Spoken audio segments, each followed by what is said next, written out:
Okinawa, a tropical paradise of Japan. Yet hidden along its lonely shoreline stands a hotel that never opened its doors. They say room 306 has never welcomed a single guest, because none who entered ever returned alive. This is the story of those foolish enough to unlock the sealed door and awaken the eyeless girl still waiting inside.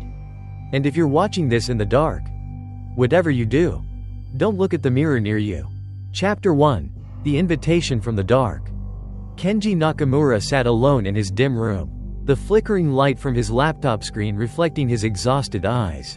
The clock on the wall showed 2:46 a.m. His YouTube channel, Ghost Trails Japan, built through 3 long years of sleepless nights, was fading into obscurity. Views dropping, sponsors disappearing, comments dwindling. His only hope was one final video, something explosive enough to bring life back to the channel. Just as he was about to shut the laptop and surrender to sleep, a new email appeared in his inbox. Sender: unknown. Subject: greater than room 306.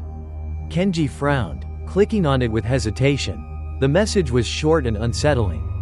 Greater than: if you want to know the truth about the restless spirits in Okinawa, come to the abandoned seaside hotel in the south. Record everything. Enter room 306. Don't be afraid, they only want to see you. Attached were the exact coordinates, a map, and one more thing: a completed bank transfer of 800 yen to his account, made 5 minutes earlier. Kenji's heartbeat raced. It was the perfect invitation, spooky, secretive, paid, a dream for a desperate ghost hunting creator like him. But what bothered him wasn't the mission. It was the disturbing specificity. Why room 306? He read the email again. Each word felt like someone was whispering directly into his ear. Room 306? He looked toward the mirror beside his desk and froze. For the briefest moment, he saw a woman's silhouette, long hair, standing right behind him. Kenji spun around. Nothing. Only shadows. His curiosity, always louder than his fear, pushed him forward. He immediately called the remaining members of his team, Ayumi, Daiki, and Ryo. He lied about securing a massive sponsorship deal. This video, he insisted, would be their comeback. Deep down, a voice inside him whispered, greater than: this is your chance, or your end.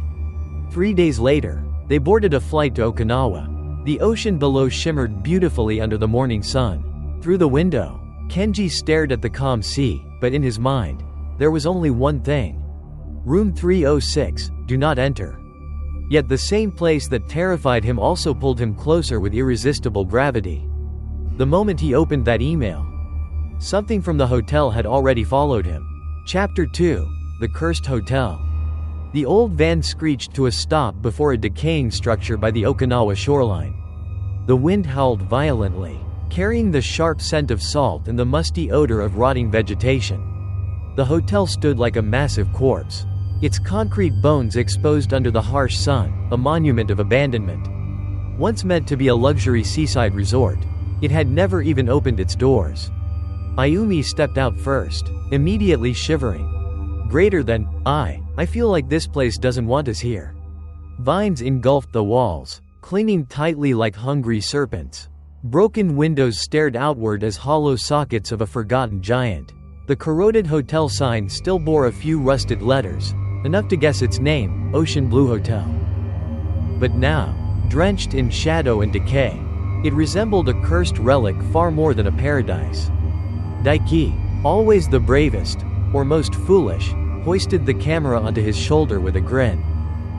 Greater than: the creepier it is, the more views we'll get. Isn't that exactly what we came for? Ryo adjusted his glasses, scanning the place warily. Greater than: don't you think something's off? Hotels don't just shut down before opening day without a serious reason. Kenji remained silent. Ever since stepping off the plane, he had felt a gaze fixed on him, something unseen, watching every move. They pushed through a shattered glass door into the lobby. Instant darkness swallowed them. The grand chandelier lay in ruins on the dust-covered floor.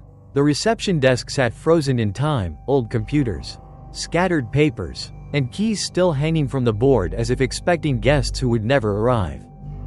Ayumi grimaced, covering her nose. Greater than, what is that smell? Like something dead. A sudden gust burst through the corridor, whipping the torn curtains violently. Somewhere above, furniture scraped. Something, or someone, moved. Daiki pointed his flashlight up the stairwell. Greater than, is someone in here? Hey, if you're here, say something. Silence. Only the echo of his own trembling voice. Ayumi leaned closer to Kenji, whispering, Greater than, Kenji, who sent that email? Do you know them? Kenji swallowed hard, eyes locked on the third floor, where a patch of darkness seemed unnaturally thick, like a shadow standing upright, watching them. Greater than, I don't know. But they're definitely expecting us. The wind outside screamed. Their flashlights flickered. Ayumi gasped. Greater than, Kenji, the lights. Kenji's pulse spiked. He could feel the hotel breathing. Slowly, deeply, like a beast waking from hibernation. Ryo jotted down notes for the recording. Ocean Blue Hotel, 5:42 p.m. Preparing to investigate the third floor. Kenji's voice trembled as he whispered, only loud enough for himself. Greater than, room 306, it's right above us. Ayumi stiffened. Greater than, Kenji, how did you? None of us mentioned that room yet. Kenji froze. He hadn't said it out loud. Not once. Then, a whisper, drifting down the stairwell. Greater than, 306? And the stairwell door, without being touched, creaked open, inviting them. No, commanding them. Chapter 3, The Missing Housekeeper's Journal. Dust swirled into the air as their flashlights swept across the reception counter. Old documents lay scattered like the aftermath of hurried abandonment.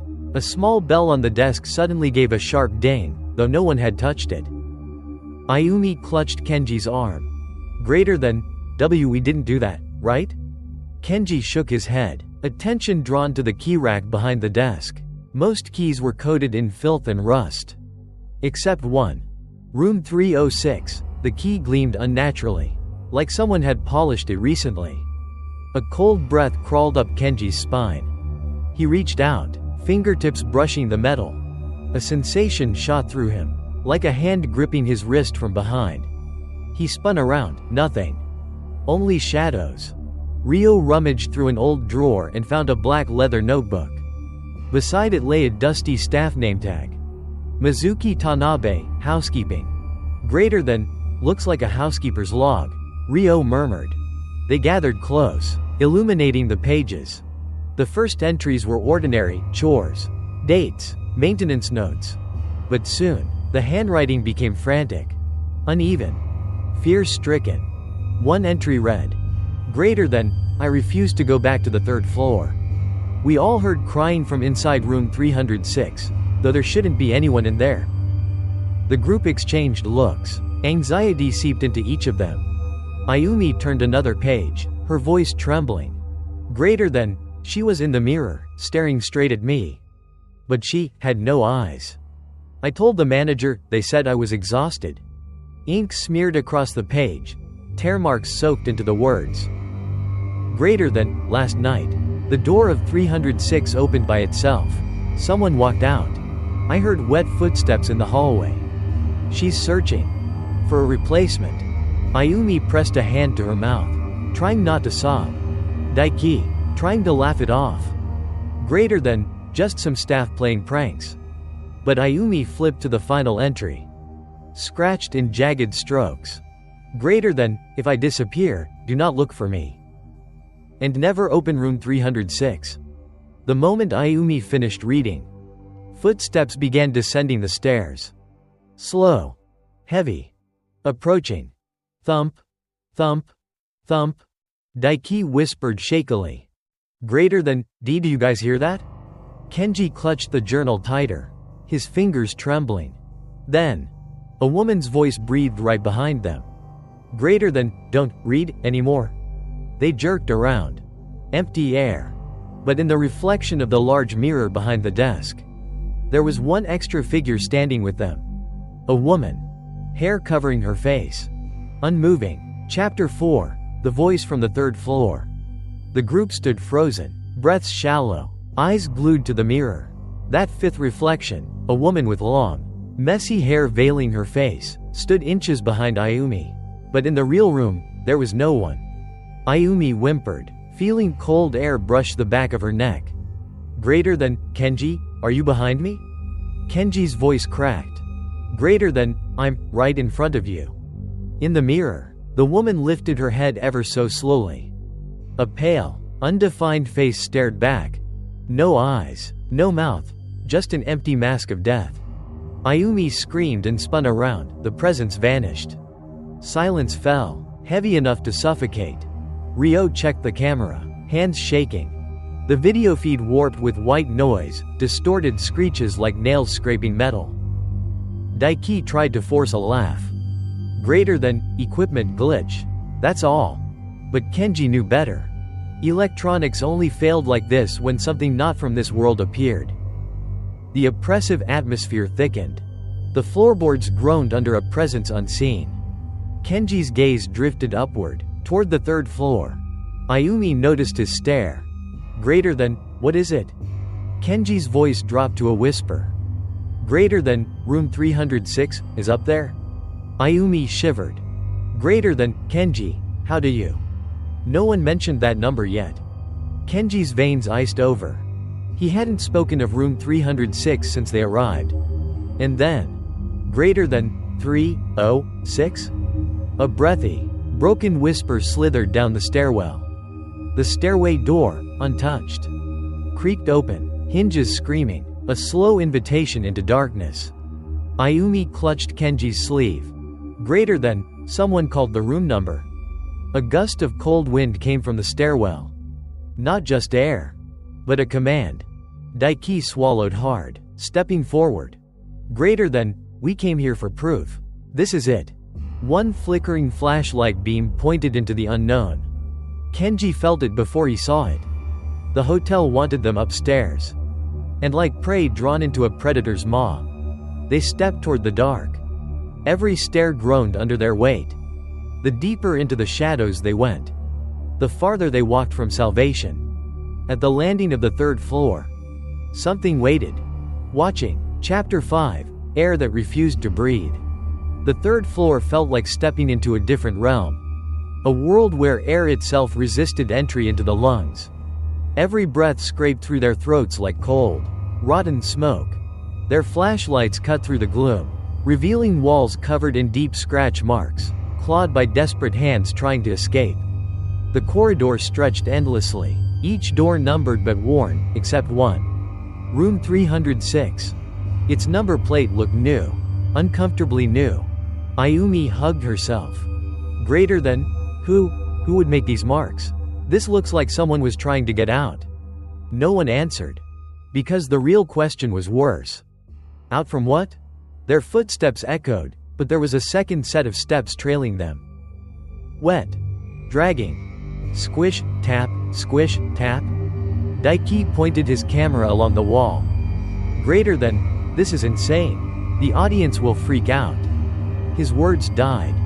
His flashlight snapped off. Ayumi screamed. Greater than, Daiki, stop messing around. Ryo shone his light toward Daiki. His face drained of blood as he pointed ahead. New writing dripped down the wall, fresh and red. Greater than, I'm waiting, in 306. Ryo's voice cracked. Greater than, that wasn't there before. Kenji's skin crawled. His instincts screamed to run, but his feet marched forward, drawn by an unseen puppeteer. A sudden bang exploded from behind a nearby door, followed by violent pounding, shaking the walls. Ayumi staggered back. Greater than, someone's trapped in there. We have to help them. She reached for the doorknob. Kenji seized her wrist.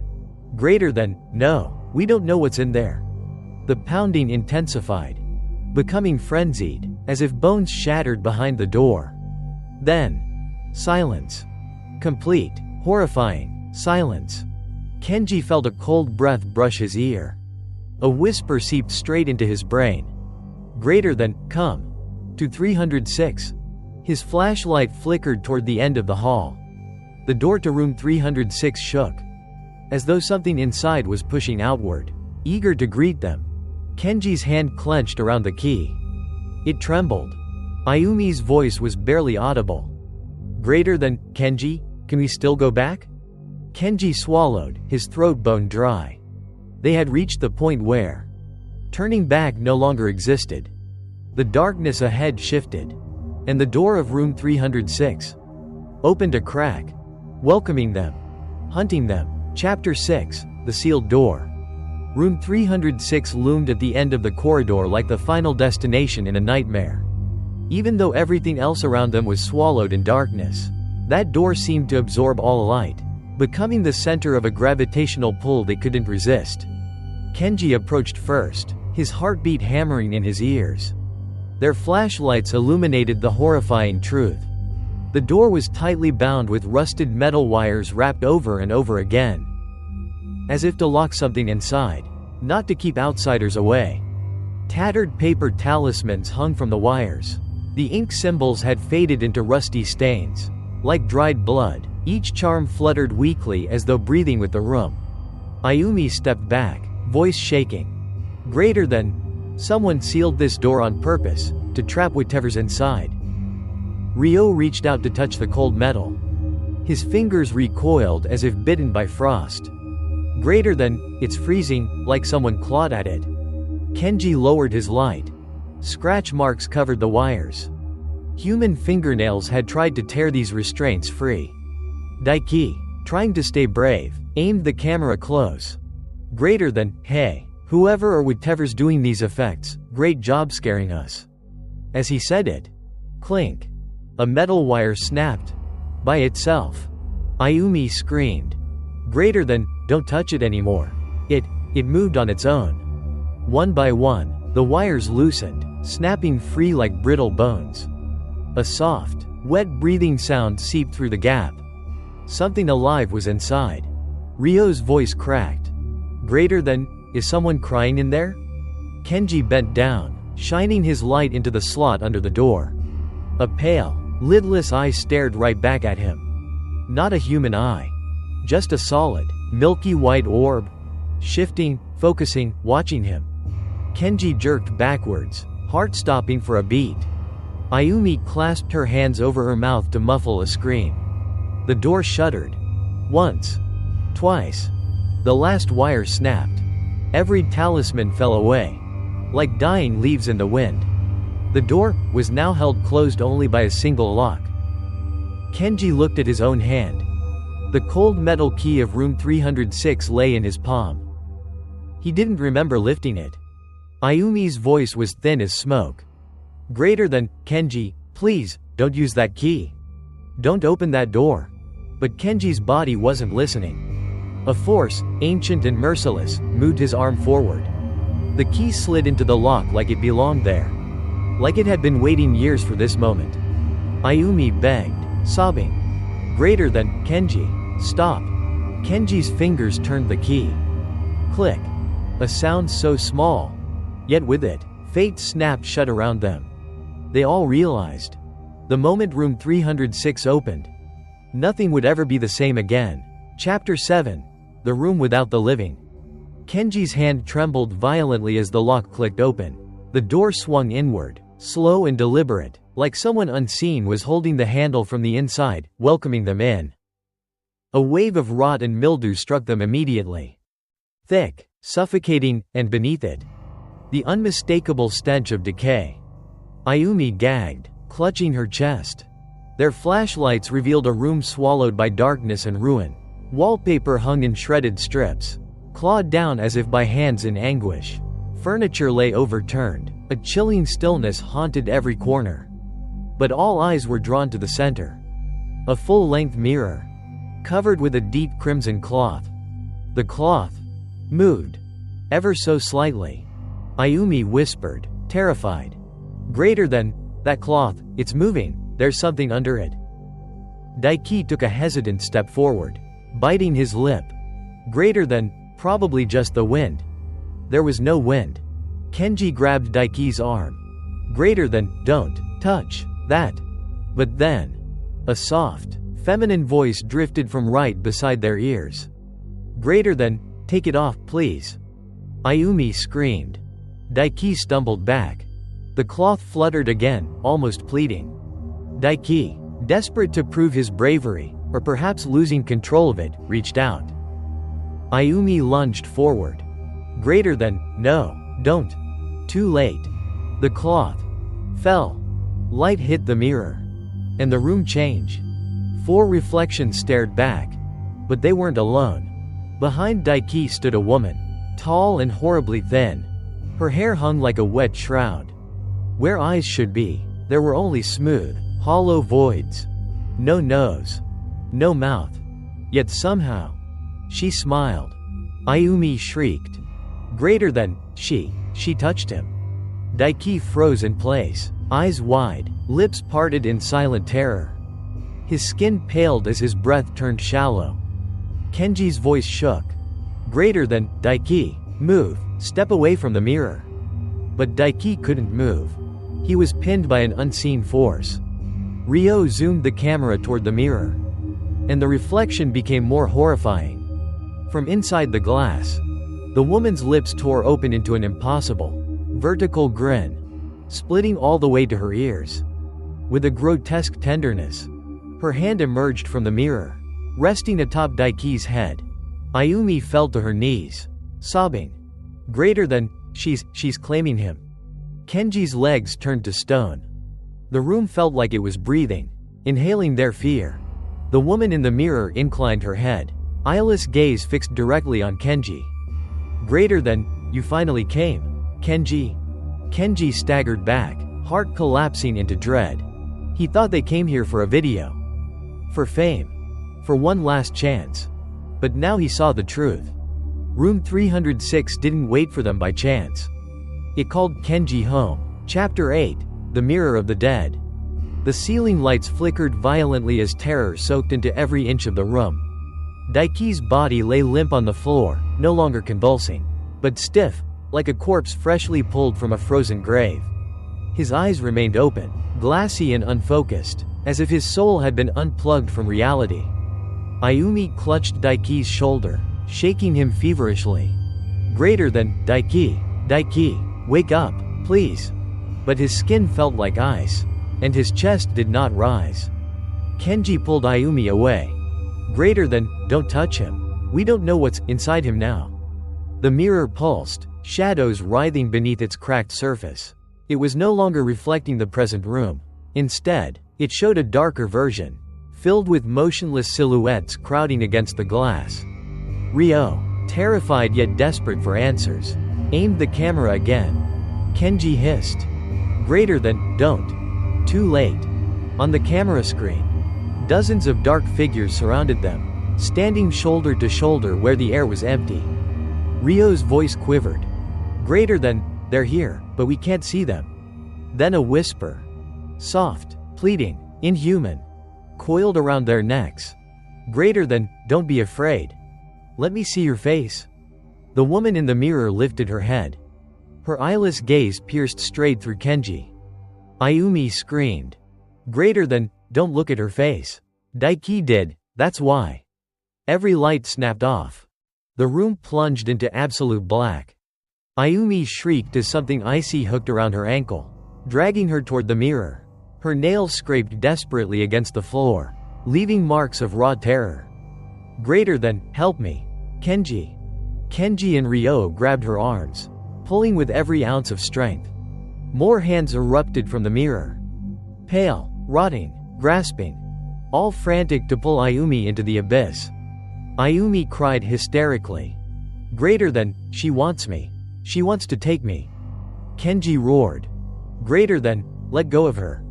That command seemed to shake the room. The hands withdrew at once, slithering back into the glass like retreating serpents. But in the mirror, Ayumi's reflection was still being dragged deeper into darkness. A silent scream tore across her mirrored face. Ryo whispered. Greater than, that Ayumi isn't alive anymore. Kenji pressed his hand to the mirror. It rippled like cold water. A woman's hand pressed back, Mizuki's. Her torn uniform soaked in shadow. Her voice echoed inside their skulls. Greater than, save them. Or condemn them all. Kenji recoiled, heart pounding. Then, Daiki was gone. His body vanished without a trace. Only a trail of wet footprints led right up to the mirror. Nothing else. Ayumi crumpled into sobs. Greater than, Daiki. No, he was just here. He was. Kenji stared at the mirror. And the figure that replaced Daiki. A twisted version of him. Soaking wet. Smiling a split, jagged smile. The mirror woman leaned over his shoulder. Kenji's knees nearly collapsed.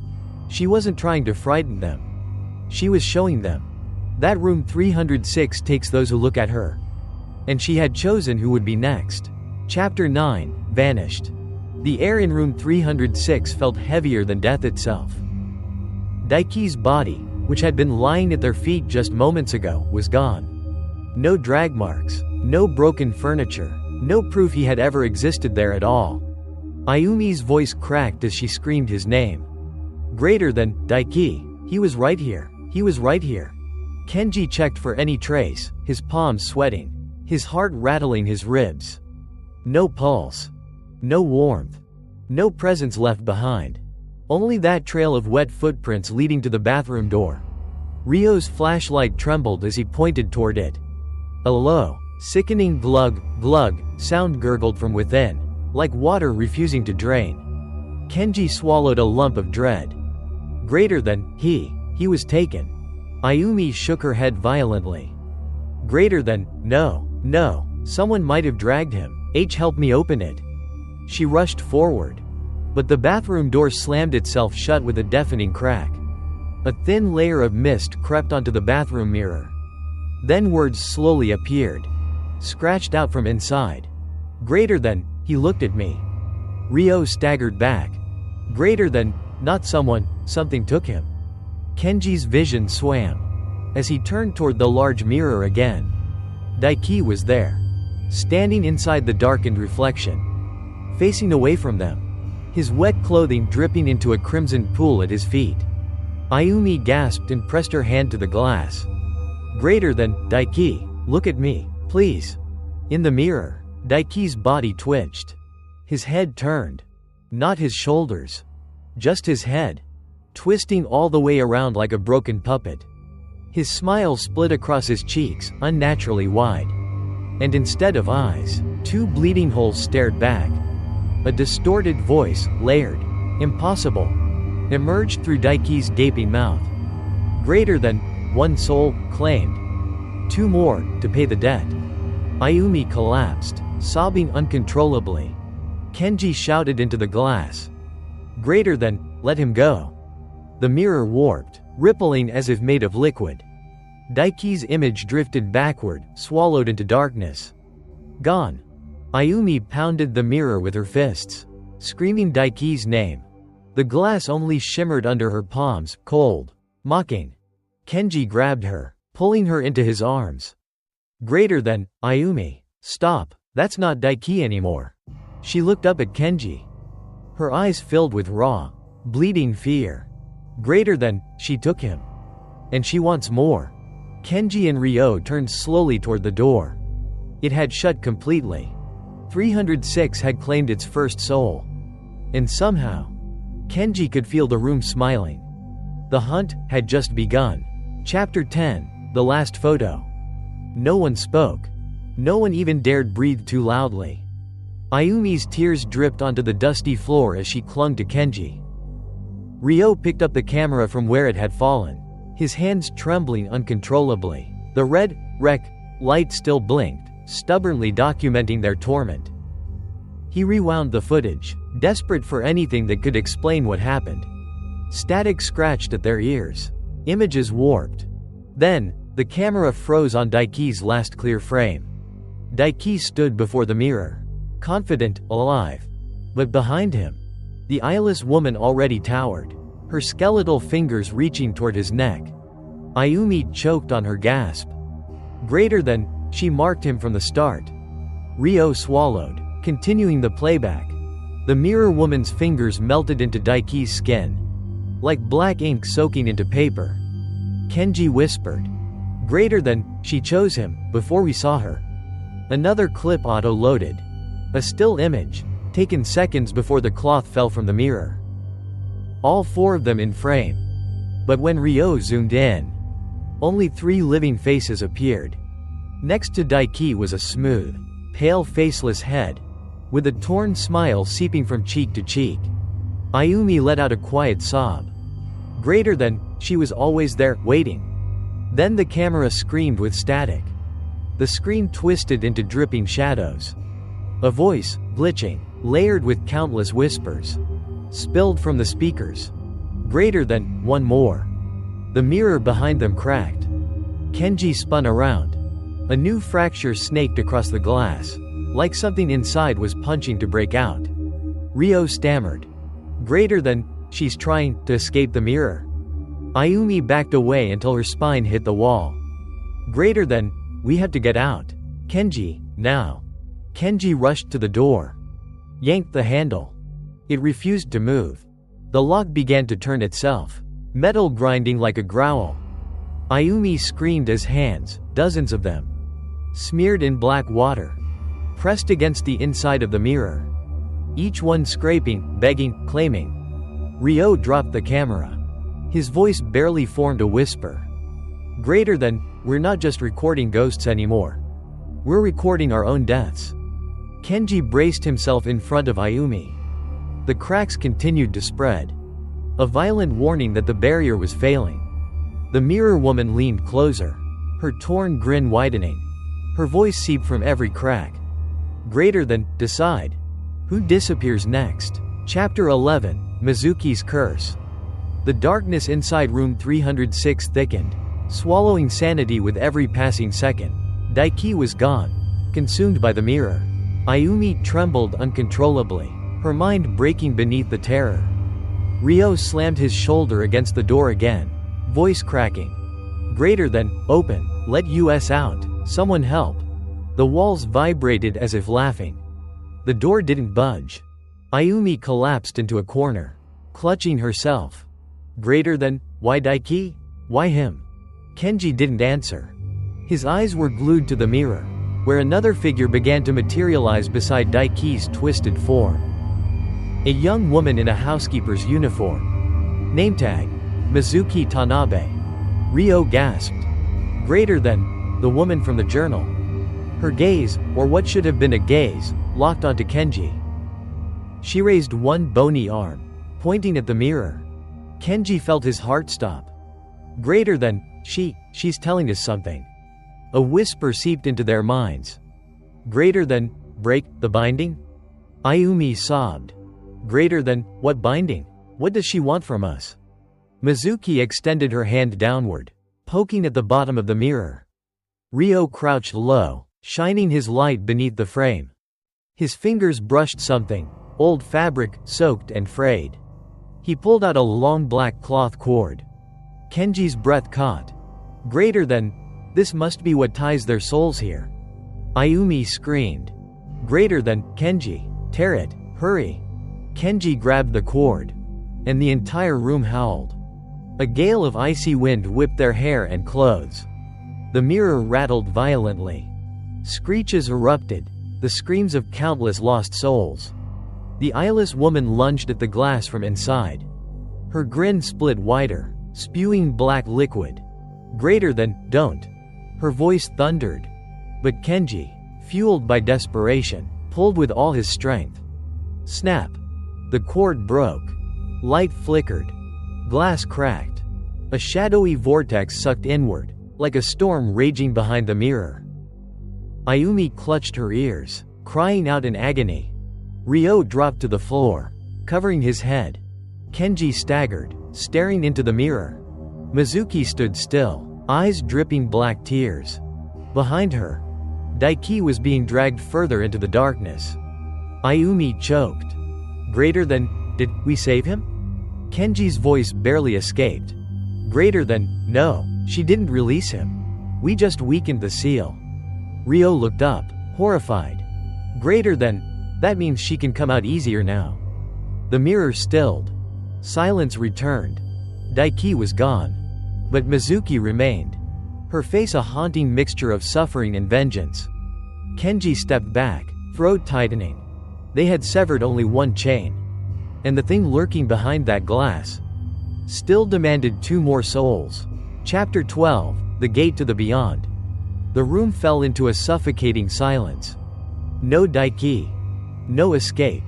Just the mirror, now pulsing like a living organ, throbbing with power. Kenji dropped the torn cord. His trembling hands refused to obey him. Ayumi slid down the wall, hugging her knees, whispering through tears. Greater than, we're going to die here. Ryo stared at the mirror, mesmerized by the abyss on the other side. Greater than, look, it's not reflecting anymore. They all did. The mirror now revealed a different room 306. Dark, decayed, inhabited by motionless shadows packed together like corpses stacked upright. Their heads jerked toward the trio, as if they knew fresh prey had arrived. Ayumi gasped. Greater than, Daiki, he's there. And yes, he was. In that other realm. He stood with his back facing them. Kenji stepped closer despite every instinct screaming to flee. His fingers brushed the glass, and it rippled like the surface of a still lake. Ayumi yanked him back. Greater than, don't touch it. It'll drag you inside. A whisper slithered from the mirror, sweet like venom. Greater than, if you want him, come for him. Then, Mizuki appeared next to Daiki. Her uniform torn, her face sunken, her tears black. She reached one hand toward Kenji, pleading, begging. But her expression suddenly twisted. Something else emerged behind her. The eyeless woman. She towered over Mizuki, neck bending at unnatural angles. Her presence bent the reflection around her like gravity collapsing. Her arms slid forward, and a hand burst through the mirror, clutching Ayumi's ankle. Ayumi shrieked. Greater than, Kenji. Hands, dozens of them, erupted from the glass, grabbing flesh and cloth, dragging Ayumi toward the dark realm. Kenji and Ryo pulled with everything they had, fingernails tearing, wrists straining. Ayumi sobbed incoherently. Greater than, don't let go. Don't let me become one of them. Finally, the hands withdrew in a furious snap. Ayumi collapsed to the floor, sobbing, trembling so hard she couldn't speak. Ryo's voice splintered into panic. Greater than, we cannot win against this thing. We need to get out. He aimed his flashlight at the mirror. The reflection had shifted. Daiki was closer now. His twisted grin widened. His head tilted backwards, eye sockets leaking black tears.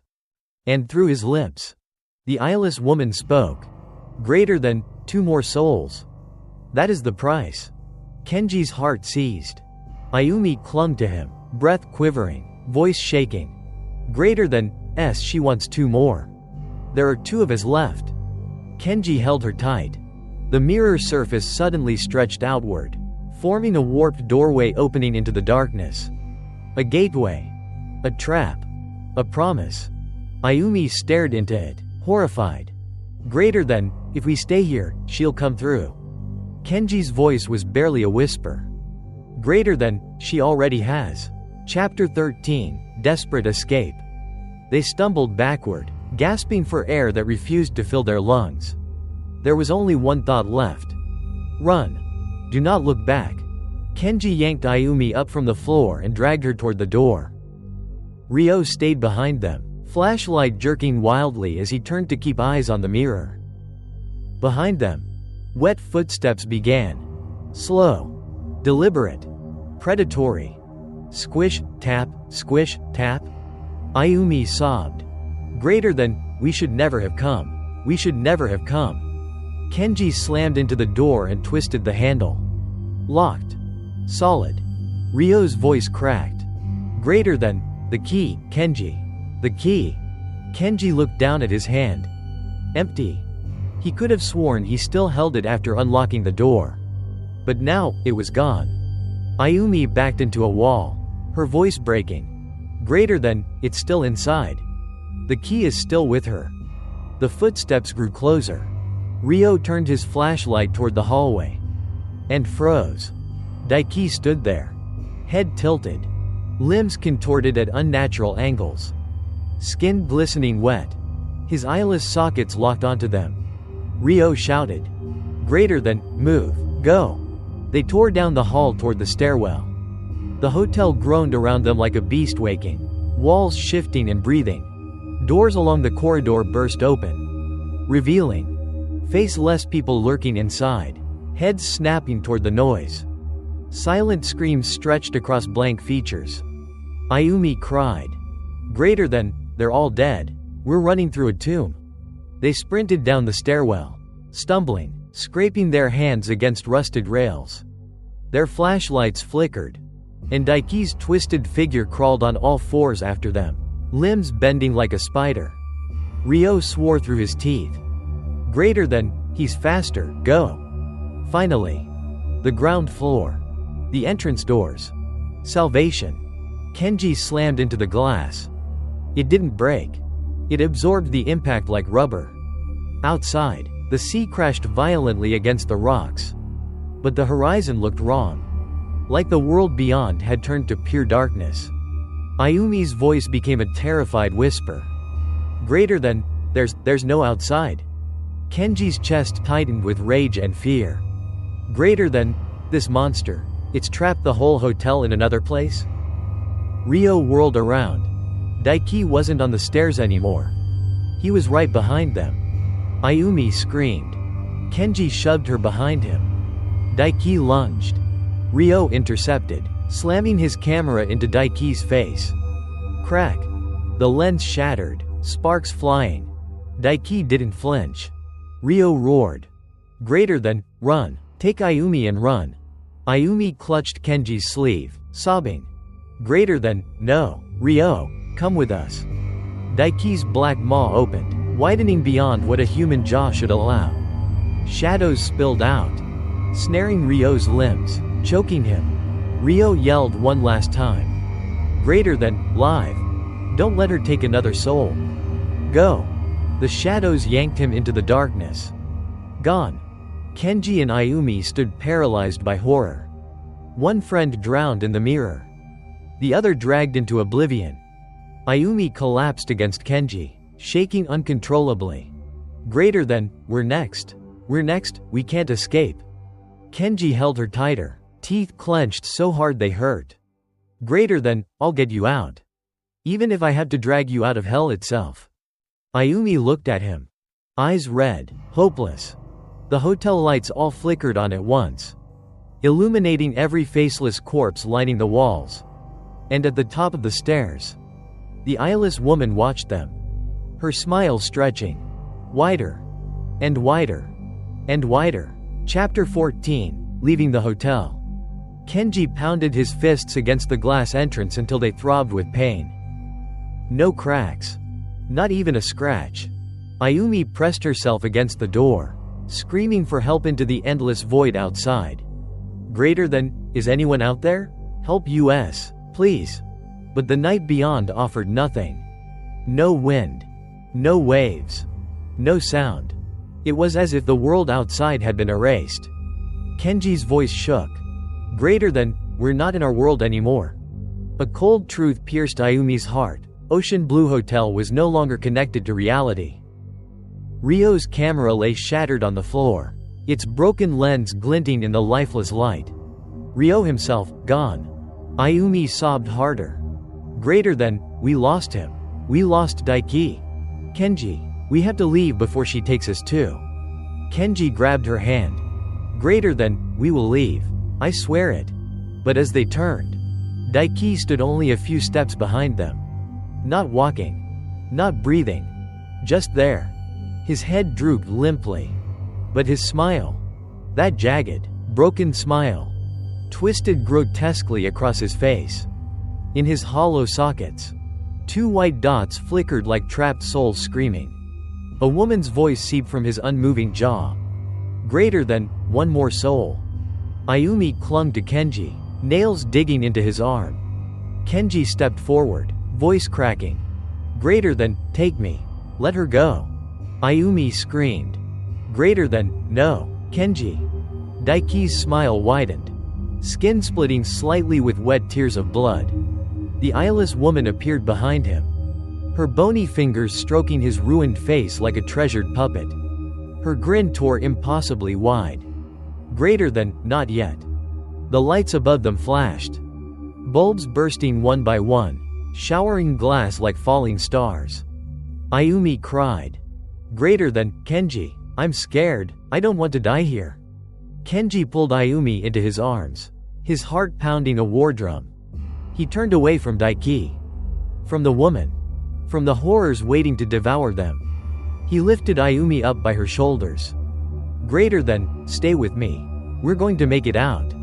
Ayumi blinked through her tears. Suddenly, a blast of wind slammed into them. The entrance door flew open. Kenji and Ayumi were thrown backward out into the night. They tumbled across cold concrete. Salt air hit their faces like a rebirth. Kenji gasped. Greater than, we're outside. We made it. Ayumi hugged him, sobbing into his chest. Greater than, we're alive. We're alive. Kenji, we're... Slam. The hotel doors shut behind them. The lock clicked. Ayumi's relief vanished, her face twisted in terror. Kenji slowly turned toward the glass. Inside, Daiki stood motionless, staring at them. The eyeless woman rested her chin on his shoulder. And there, reflected in the glass, Kenji saw a different face staring back at him. A blank, white face. No eyes. A torn smile. Belonging to his reflection. Chapter 15, The End of Darkness. The sea wind cut against their skin, carrying the sharp scent of salt. For Kenji and Ayumi, that smell was no longer simply ocean air. It was the scent of survival. They lay sprawled outside the entrance, gasping for breath, hearts pounding like trapped animals desperate to live. Ayumi threw her arms around Kenji, tears flooding down her cheeks. Greater than, we're safe. We really made it out. Kenji held her close, clinging to what little hope they had left. But in his chest burned the relentless agony of those left behind. Daiki and Ryo trapped beyond rescue. He turned his head slowly. Ocean Blue Hotel towered above them like a silent tomb. No flickering lights. No whispers. No movement beyond the glass. Just stillness, as if everything inside had never happened. As if the building was once again an abandoned ruin with no history of horror. Ayumi stiffened and grabbed Kenji's arm. Greater than, Kenji, look. Inside the hotel, Daiki and Ryo were gone.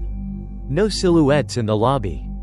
No cursed figures in the reflection. Not even a trace of the nightmare that devoured them. Kenji clenched his fist, his voice hoarse.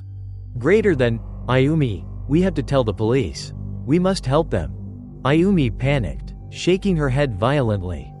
Greater than, no, going back means dying. We cannot save them anymore. Before Kenji could argue, his phone vibrated. His heart nearly stopped. It displayed a notification. Greater than, a new video has been uploaded to Ghost Trails Japan. Kenji stared in disbelief. His phone had been offline since the moment they entered the hotel. He opened the video. Ryo appeared on screen, gaunt, terrified, filming himself in a dark room. Alive, somehow. Greater than, if you're seeing this, please, don't enter this hotel. Don't try to find us. Behind him, Daiki stood motionless. 2 tears of black liquid streaked down from his empty eye sockets. Ryo's voice cracked. Greater than, Kenji, Ayumi, live for us. Kenji reached toward the screen, his hand trembling. Desperate. But the image flickered. Half of Mizuki's face emerged from the shadows behind Ryo. Grinning wide, skin tearing at the corners of her mouth. Ryo screamed. Greater than, run. The feed cut to black. Ayumi shrieked. Greater than, turn it off. Turn it off. The phone fell from Kenji's hand. His body shook violently, grief, fear, rage, all spilling uncontrollably. Ayumi grabbed his face, forcing him to look at her. Greater than, if you think of her, if you think of that place. She will come for us. Daiki and Ryo made their choice. They want us to live. Kenji broke down, collapsing into her embrace. Behind them, Ocean Blue Hotel began to fade. The concrete cracked. Windows turned to dust. Walls crumbled silently into the night breeze. Soon all that remained was an empty patch of land by the sea. Ayumi whispered. Greater than, it's gone, like it was never there. Kenji wiped his tears. His voice shaky but determined. Greater than, then we'll tell the world what happened. So no one else will ever fall into that trap. Ayumi nodded, a fragile promise between survivors. They turned their backs on the vanished hotel and walked into the first light of dawn. Kenji's phone screen flickered back to life. Recording on its own. The camera pointed toward the ocean, capturing the reflection of the rising sun. And in the shimmering water, Mizuki stood behind Kenji and Ayumi, her hollow eyes fixed on them, her torn smile spreading. A whisper seeped into the sound. Greater than, see you again. In the next mirror, they escaped with their lives. But the curse of room 306 did not die when the hotel disappeared. If one day you find an abandoned seaside hotel, and if you enter a room with a mirror draped in red, please don't touch it. Because she is still there, waiting for someone to pull the cloth away, and to feel her hollow gaze staring from behind your back. Like and subscribe to Whispering Dark Tales for more chilling ghost stories.